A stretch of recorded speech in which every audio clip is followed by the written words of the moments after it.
Hello everyone! Today's field trip was to the Museum of the Innocent, which was a super important establishment at the time because there was a lot of babies that were unable to be cared for. So this window right here actually used to have a Mary and Joseph that a parent would be able to put their baby in between. And it kind of worked as a lazy Susan, so they turned the wheel and the baby would anonymously be brought to the interior and a nun would take it in.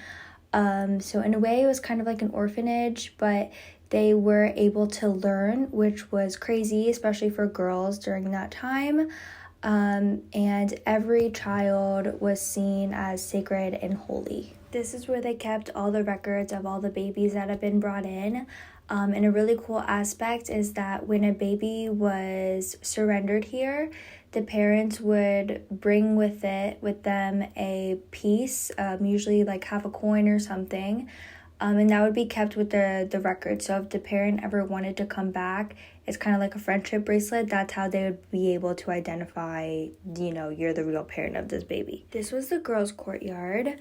I missed the boys' courtyard because I went to the bathroom. This is one of the beautiful pieces of artwork inside. The baby is saying, "I'm the light of the world," and Mary is saying, "I am a servant of God." And yes, it looks familiar because it's Della Robbia, which is an artist we visited in a previous museum who was known for the glossy terracotta, bright color work. This is a beautiful piece by Botticelli.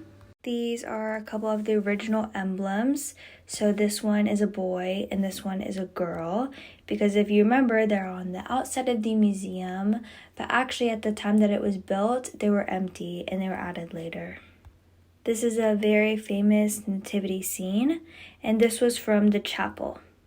I think this is a window by Brunelleschi that shows the top of the church, but the church is now closed.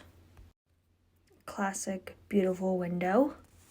And this was from the top, which also is now a cafe area, but you could see the top of the girls' courtyard and other beautiful views, including the Duomo, and just some more like distant hills.